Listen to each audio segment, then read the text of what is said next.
ಅಕ್ಕನ ಮಗಳು ನನ್ನ ಹತ್ತಿರ ಬೆರೆಯುತ್ತಿದ್ದಳು, ಆದರೆ ಆಕೆಯ ತಂಗಿ ನನ್ನ ಕೈ ಹಿಡಿದಳು. ಕಿರುಕಿರು ನಗೆಯ ಹಿಂದೆ ಅವಳಿಗೆ ಲುಚ್ಕಿ ಆಸೆ.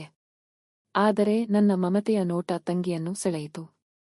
ಲವ್ ಟ್ರಯಾಂಗಲ್ ಒಂದು ಮನೆವರೆಗೆ ಹೋಗಿತು. ನಮ್ಮ ಅಕ್ಕನ ಮನೆಗೆ ಬರುವುದೇ ನನ್ನ ಬೇಸಿಗೆ ರಜೆಯ ಹಬ್ಬವಾಗಿತ್ತು.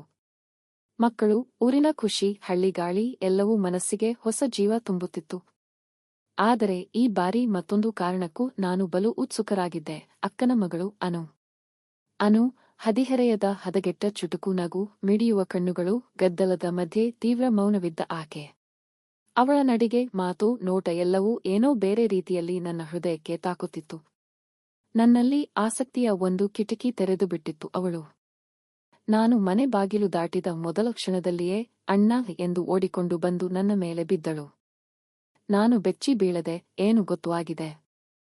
ಈಗಿನಿಂದ ನಾನಿನ್ನೂ ಅಣ್ಣ ಅಲ್ಲ ಅನ್ನಿಸುತ್ತಾ ಇದೆ ಎಂದು ನಗು ಮಾಡಿದ್ದೆ. ಅವಳು ಹಚ್ಚನೆ ನನ್ನಿಂದ ನಿದ್ದೆ ಮಾಡುವಂತಾಗಿದ್ದಳು. ಬೆಳಿಗ್ಗೆ ನಿದ್ರೆಯಿಂದ ಎದ್ದಾಗ ಕೈಯಲ್ಲಿ ಕಾಫಿ, ರಾತ್ರಿ ನಾನು ಓದುತ್ತಿರಲು ಅಜ್ಜಿಯ ಕೋಣೆ ಮುಂದೆ ಕುಳಿತಿದ್ದಳು, ಕಿತ್ತಳೆ ಹೂವಿನ ಗುಜುಬುಜು ಜೊತೆ. ಈ ಎಲ್ಲ ಸುಸೂಕ್ಷ್ಮಗಳಿಗೆ ಅಡಿಯಲ್ಲಿ ಒಂದು ತೀವ್ರವಾಗಿ ಸ್ಪಷ್ಟವಾಗುತ್ತಿದ್ದದ್ದು ಅವಳ ಆಸಕ್ತಿ. ಆದರೆ ನಾನು ಏನು ಮಾಡುತ್ತಿದ್ದೆ? ಪ್ರತಿ ಬಾರಿ ಅವಳು ಹತ್ತಿರವಾದಾಗ ತಕ್ಷಣ ಯಾವುದೋ ಕಾರಣ ಹೇಳಿ ದೂರವಾಗುತ್ತಿದ್ದೆ. ನನ್ನ ಒಳಗಿನ ಜಿಜ್ಞಾಸೆ, ಅನುಭವಗಳ ಕೊರತೆ ಮತ್ತು ಬಾಂಧವ್ಯದ ರಕ್ಷಣೆ, ಈ ಮೂರರ ನಡುವೆ ತೂರಾಡುತ್ತಿದ್ದೆ. ಒಂದು ಸಂಜೆ ಮನೆ ಹಿಮ್ಮೆಟ್ಟಿಗೆ ಕುಳಿತಿದ್ದೆ. ತಂಗಾಳಿ ಚೆಲ್ಲುತ್ತಿತ್ತು. ನಾನು ಪುಸ್ತಕ ಓದುತ್ತಿದ್ದೆ. ಅತ್ತಿಂದ ಅನು ಬಂದು ನನ್ನ ಪಕ್ಕದಲ್ಲೇ ಕುಳಿತಳು. ಅಣ್ಣಾ, ನಿನ್ನ ಜೊತೆ ಇದ್ದಾಗ ತುಂಬಾ ಚೆನ್ನಾಗಿರುತ್ತೆ ಅಂದಳು ತೀವ್ರ ನೋಟವಿಟ್ಟು. ಹೆಬ್ಬಾಗಿಲಿನಲ್ಲಿ ಅಪ್ಪನ ತಂಗಿ ಇದ್ದಾಳೆ ಗೊತ್ತಾ ಎಂದು ನಾನು ದಿಕ್ಕು ತೋರಿಸಿದಂತೆ ಮಾತು ತಿರುಗಿಸಿದೆ. ಆದರೆ ನನ್ನ ಮನಸ್ಸು ಅಂತಹ ಸರಳತೆಯಲ್ಲಿದ್ದಿಲ್ಲ, ಏನೋ ನಡೆಯುತ್ತಿದೆ ಎಂಬ ಭಾವ ಎದ್ದು ಬಂದಿತ್ತು. ಇನ್ನೊಂದು ದಿನ ರಾತ್ರಿ ಎಲ್ಲರೂ ನಿದ್ರಿಸಿದ್ದರೂ ನಾನು ಓದುವ ನೆಪದಲ್ಲಿ ಕುಳಿತಿದ್ದೆ. ಅನು ಮೌನವಾಗಿ ಬಂದು ನನ್ನ ಪಕ್ಕದಲ್ಲೇ ಕುಳಿತಳು. ಅವಳ ಕೈ ನನ್ನದನ್ನು ಹಿಡಿದಳು. ನನ್ನ ಹೆದಿತ ನಯವಾಗಿ ಕೇಳಿತು, ನೀನು ಅಷ್ಟೊಂದು ದೂರವೇಕೆ? ಅವನ ಮಾತು ನನಗೆ ಕಣ್ಣಲ್ಲಿ ನೀರು ತರಿಸಿತು. ನಾನು ಏನು ಹೇಳಬೇಕೆಂದು ತಾನೂ ಗೊತ್ತಾಗಿಲ್ಲ. ಈ ಸಂಬಂಧ ಎಲ್ಲಿ ತಲುಪುವುದು? ಆದರೆ ನಾನು ಅವಳ ಸಮಯದಲ್ಲೇ ಮತ್ತೊಬ್ಬ ಪಾತ್ರ ಪ್ರವೇಶಿಸಿದ್ದಳು. ಅನುಗೆ ಕಿರಿಯ ತಂಗಿ ಚಂದನ ನನಗಿನ್ನೂ ಹೆಚ್ಚು ಸರಳವಾಗಿದ್ದಳು. ಮೊದಲು ನಾವು ಹೆಚ್ಚಾಗಿ ಮಾತನಾಡಲಿಲ್ಲ, ಆದರೆ ನಿಧಾನವಾಗಿ ಅವಳ ಹಾಸ್ಯ, ನಗು ಹಾಗೂ ಸಹಜತೆಯಿಂದ ನನ್ನಲ್ಲಿ ಬೇರೊಂದು ಆತ್ಮೀಯತೆ ಮೂಡಲಾರಂಭಿಸಿತು. ಒಂದೇ ಮನೆ, ಎರಡು ಮನಸ್ಸುಗಳು ಮತ್ತು ನನ್ನ ಅಸಮಾಧಾನಗೊಂಡ ಮನಸ್ಸು, ಇದು ಎಲ್ಲದರ ಆರಂಭವಾಗಿತ್ತು. ಅಂದು ಸಂಜೆ ಕೋಣೆಯ ಬಾಗಿಲು ತುಮುಲವಾಗಿ ತೆರೆದಿತು. ಚಂದನ ಕೈಯಲ್ಲಿ ಎರಡು ಕುರುಚಲು ಗಾಜುಗಳಲ್ಲಿ ಜ್ಯೂಸ್ ಹಿಡಿದುಕೊಂಡು ನುಗ್ಗಿದಳು. ಅಣ್ಣಾ, ನಾನು ತಯಾರಿಸಿದದ್ದು. ನೀನೇ ಮೊದಲು ಕುಡಿಯಬೇಕು. ಅವಳು ನನ್ನ ಹತ್ತಿರ ಬಂದಾಗ ಅವಳ ಮುಗುಳ್ನಗೆ, ಸಾಂಬಳ ಕೆಂಪು ಮೆಜ್ಜಿಗೆ, ಚಪ್ಪಟಾದ ತುಟಿ ಎಲ್ಲವೂ ನನ್ನ ಗಮನ ಸೆಳೆಯುತ್ತಿದ್ದವು. ಅನುಯೂ ಅದೇ ಕೋಣೆಯ ಒಳಗಿದ್ದಳು, ಆದರೆ ಇನ್ನೊಂದು ಮೂಲೆಯಲ್ಲಿ ನಿದ್ದೆಯ ನಾಟಕವಾಡುತ್ತಿದ್ದಳು. ಚಂದನ ನನ್ನ ಕಿವಿಯಲ್ಲಿ ಬಂದು ನಿಧಾನವಾಗಿ, ನನಗೂ ಇಷ್ಟ. ನಿನ್ನ ಮಾತು, ನಗು ಹೇಗೆ ನೋಡುವೆ ಎಂಬುದು ಅಂದಳು. ನಾನು ಬೆಚ್ಚಿಬಿದ್ದು ಗ್ಲಾಸ್ ಕೈಯಲ್ಲಿ ಹಿಡಿದುಕೊಂಡಷ್ಟರಲ್ಲಿ ಅವಳು ನನ್ನ ತೋಳಿಗೆ ಕೈ ಹಾಕಿದಳು. ಈ ಕ್ಷಣದಲ್ಲಿ ನಾನು ಹುಬ್ಬೇರಿದದ್ದು ಒಂದು ವಿಷಯಕ್ಕೆ. ಇಬ್ಬರಿಗೂ ನನ್ನ ಮೇಲೆ ಕಣ್ಣಿತ್ತು. ಆದರೆ ಇಬ್ಬರ ರೀತಿಯಲ್ಲಿಯೂ ಭಿನ್ನತೆ ಇದ್ದು ಹೋಯಿತು. ಅನುಗೆ ನನ್ನ ಮೇಲಿನ ಆಕರ್ಷಣೆ ಗಂಭೀರವಾಗಿತ್ತು.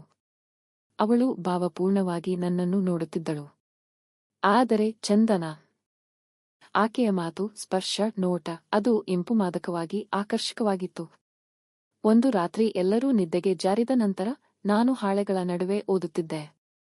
ಚಂದನ ಹತ್ತಿರ ಬಂದು ಕುಳಿತಳು.